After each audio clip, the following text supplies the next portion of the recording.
Dear children, we have already discussed that the solids are broadly classified into crystalline solids and amorphous solids. The crystalline solids are those in which the constituent particles are regularly arranged. There is a long range order. But actually it is not the state. Sometimes there are defects or imperfections in the solids. Now what are these defects? When the crystallization takes place, that is, when the crystal formation takes place at a moderate or a fast rate, some defects or irregularities they come in the crystal. These irregularities from the ordered arrangement is known as the defects or the imperfections. Today we will study about these defects, how are they created in the solids, we'll study that. So let's study one by one all the imperfections. The imperfections or the defects in the solids are classified as the point defect and the line defect.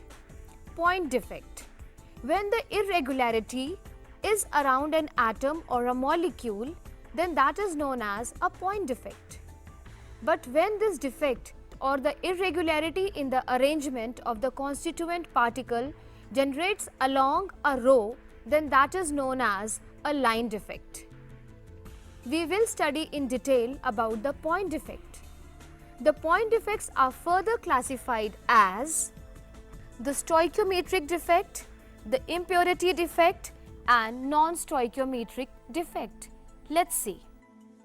Stoichiometric defects: the vacancy and the interstitial defect normal in the non-ionic compounds, and in the ionic compound as the Frenkel and the Schottky's defect. First of all, we'll deal with vacancy and interstitial defect. This is the vacancy defect. It decreases the density of a solid. Interstitial defect: here you can see that the extra atoms or the molecules are present at the interstitial sites. They should not be here, but they are here in addition to their normal positions. This is interstitial defect. And since extra constituent particles are present in the interstitial site, it increases the density of the solid. These are normally present in the non-ionic compounds. Now, the stoichiometric defect in the ionic solids. An ionic solid is made up of the cation and the anion. And we have already studied in the class 11th that cations are smaller than anions. Now let's see the Schottky's defect. In the Schottky's defect, the cations and the anions in equal number are missing from the crystal. Now the point is, why in equal number? It is just to maintain the electrical neutrality of the crystal. You can see here, a cation should be present, but the cation is not here. It is missing. Similarly, here an anion should be here, but anion is missing. So one cation and one anion are missing from the crystal. This missing of the anion and the cation in equal number from the crystal is known as Schottky's defect. You can pronounce it as Schottky's defect also. Now, since the cation and anion are missing from the crystal, so this defect decreases the density of the crystal. Usually, the cations and anions in such type of defect are of equal size. Now, another type of the defect in the ionic compounds is the Frenkel defect. In Frenkel defect, what happens actually is a cation, that is the smaller ion, it leaves its original site and it enters into the interstitial site. That means we can say that the cation is misplaced. It is not missing, it is misplaced, it is dislocated. It has left its original site, it remains in the crystal, but it shifts to the interstitial site. This is known as the Frenkel defect. In the Frenkel defect, since the cation remains inside the crystal, it is only dislocated, so there is no effect on the density. Here, the cation should be smaller than an anion. Only then it can occupy the interstitial site. We can say that a Frenkel defect is a hybrid defect. Now why hybrid? Because it is a mixture of two defects, vacancy at its original position and interstitial defect at its new position. So it is a mixture of two defects.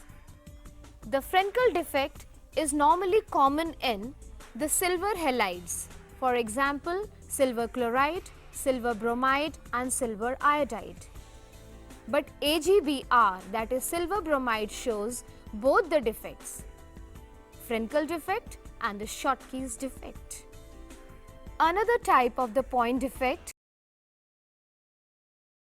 impurity defect, as from the name is very much clear, an impurity or a foreign atom or a foreign cation is a crystal.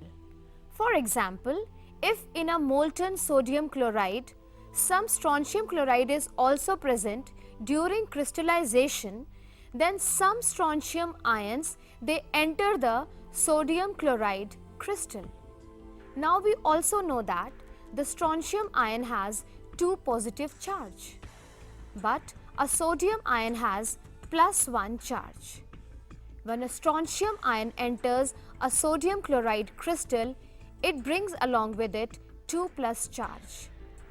To maintain the electrical neutrality of the crystal, now 2 sodium ions will have to move out. Let's see here. Here you can see that a strontium cation enters the crystal lattice. It will replace the 2 sodium ions, but strontium ion will take place the position of only 1 sodium ion, and 1 position of the sodium ion is now vacant. So here you can see there is a cation vacancy. Here should be 1 cation, but it is not there. A cation vacancy is generated due to this impurity. It is again a defect or a imperfection. The non-stoichiometric defect. It is further classified into the metal excess defect and metal deficiency defect. Metal excess can take place due to anion vacancy or due to the presence of extra cations. Now let's see one by one. The alkali metal halides are colored. For example, sodium chloride is yellow in color, potassium chloride is violet, lithium chloride is pink in color. Why these crystals, why these solids are colored? It is due to F center, Farben center. What are these F centers? F centers are defined as when the anion vacancies are occupied by the electron, that point is known as the color point or the F center. These electrons are unpaired, and due to the presence of these unpaired electrons, the crystals are colored. Now why these anion vacancies are generated? How these electrons enter the crystal, let me explain. For example, if we take a sodium chloride crystal and heat it in the presence of the sodium vapors, these sodium vapors, they get deposited around that sodium chloride crystal. In the presence of these sodium vapors, the chloride ion which is present inside the crystal, it diffuses out. When it diffuses out and comes on the surface, the sodium atom, it loses an electron and changes into sodium ion.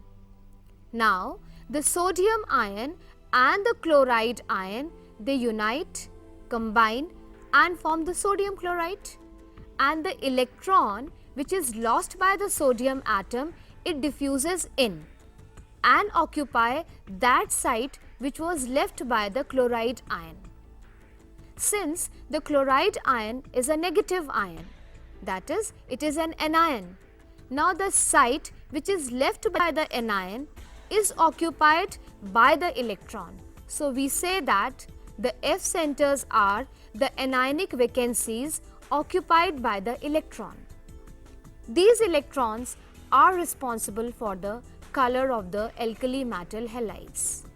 Another non-stoichiometric defect is the metal excess due to extra cations. Now from where these extra cations present? For example, zinc oxide, it turns yellow on heating.